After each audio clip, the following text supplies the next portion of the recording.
If you are in your 40s or 50s and you feel like you're stuck, I need you to understand something. You're not actually stuck, you are in conflict.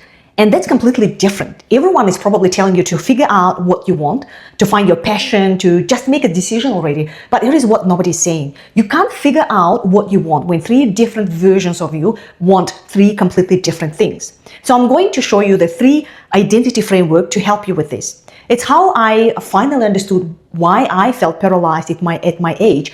And once you see these 3 identities living inside you, I think you can't unsee them. And that changes everything. I'm 49 years old now, and in my early 40s, I started mentally review every decision that I have made and wonder if I wasted my life on wrong things and that I took a wrong path. Externally, everything looked like I achieved a lot of things, at least if I compare where I started, but I felt I was on the wrong path and I couldn't give any meaning to what I have done so far. Just empty, like I was living someone else's life on autopilot.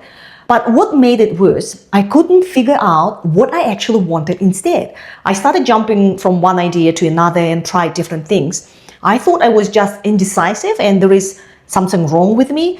Then I stumbled onto something in my research. Then it clicked in my brain and I had my, aha moment. That's when, when I understood what's happening. And here is what I learned. You are not one identity, you are 3. And at age, kind of like in your 40s and 50s, they are all awake at the same time and they all want different things. And I call them the historical identity, the current identity, and the emerging identity. And that kind of stuck feeling, that's not actually confusion. That's these 3 identities actually in conflict. And they are having an argument inside you and you are standing in the middle trying to juggle between identities while I think just pretending everything is fine. And let me break down each one, because once you can name them, once you can see them clearly, you stop being their prisoner. You become the person who can actually make a choice. So let's start with the historical identity.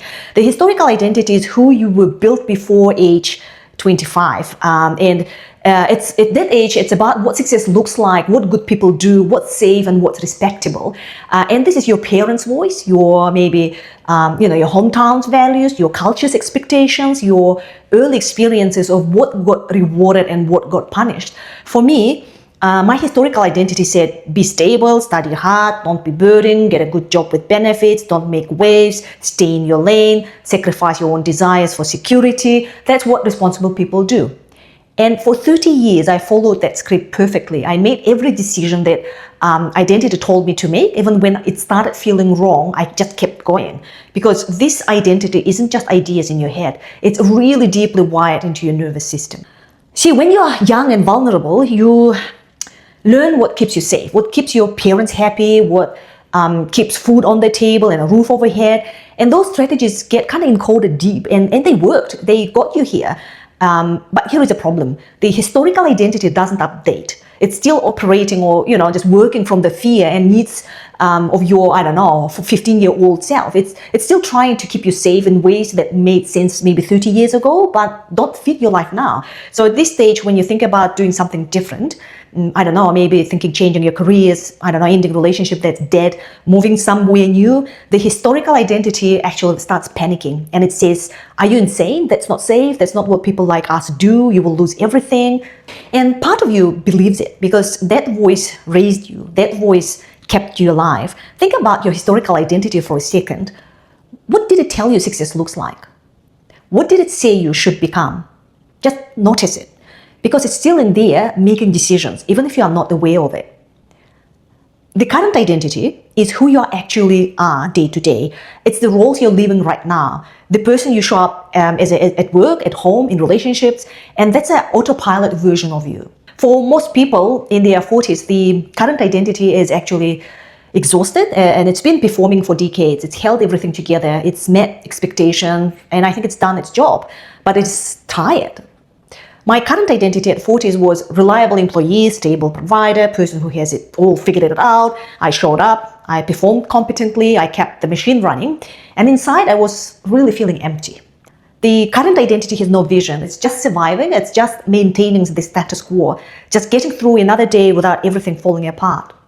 And when you try to imagine your future from inside this identity, you just can't, because this identity doesn't have a future. It only has a present that repeats endlessly. So what's your current identity? What role are you performing every day that feels like a costume you can't take off? Just sit with that for a minute. Now, here is where it gets interesting. The emerging identity is who you are becoming. It's a version of you that's been quietly forming beneath the surface, the one you've been ignoring or suppressing or pretending doesn't exist. This is identity that wakes you up at 3 a.m. with ideas. The one that looks at your life and you get this quiet whisper, this isn't it. There is something else. There is more to it. The emerging identity wants things your historical identity considers dangerous. It wants things your current identity doesn't have energy for. And it wants, I think, meaning. You feel that you really want a meaning, right? The purpose, authenticity, and risk, and growth, and kind of feeling alive. My emerging identity at 46 wanted to write, to create, to teach, to work with people going through what I was going through, to stop pretending I was satisfied with stability and admit I wanted something more.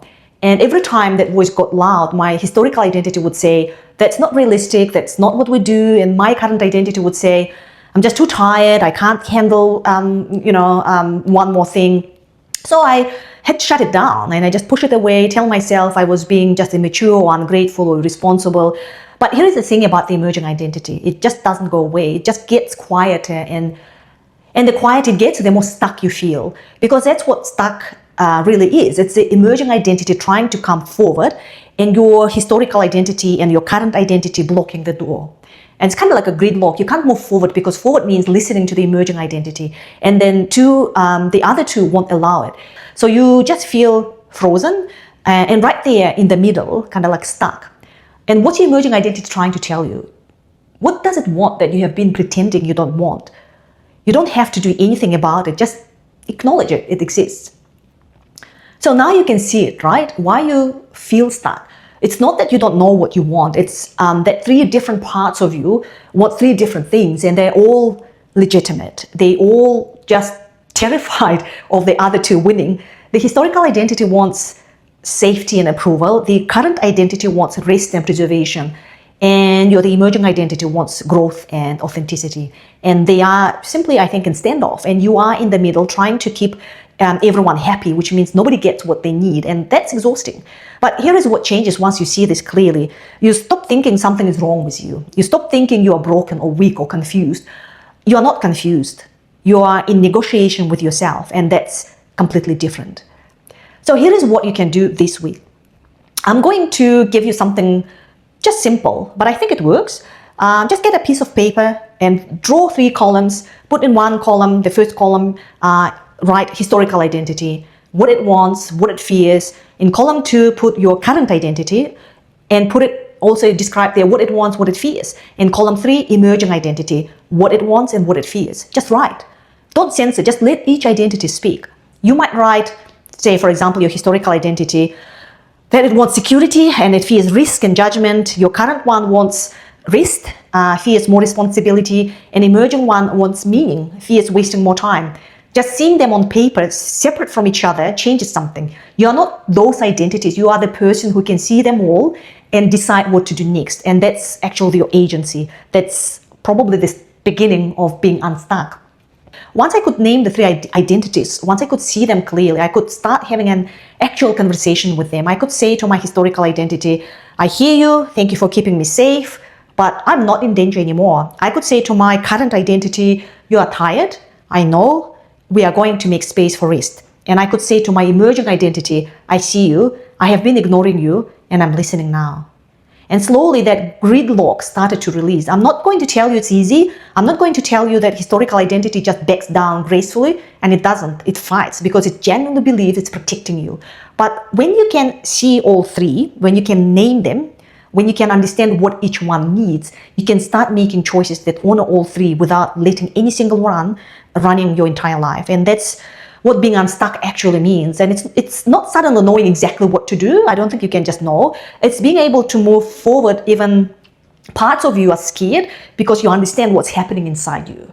So if you are in your 40s or 50s and you feel kind of stuck, you just don't know, right? You just don't know what you want. I want you to know this. You are not failing. You are not broken. You are not weak. You are holding 3 identities that all want different things. And that's incredibly hard. Most people never even realize that's what's happening. They just feel stuck forever and blame themselves. You are here because you are ready to see it differently, to understand what's actually happening, to stop fighting with yourself and start negotiating. And do that exercise this week. Just try it. Write down your 3 identities. Let them each speak. Just see what comes out. I'm making a whole series on navigating this stage of life, the frameworks, the shift, the journey from stuck to clear, because understanding which stage you are in changes what you do next.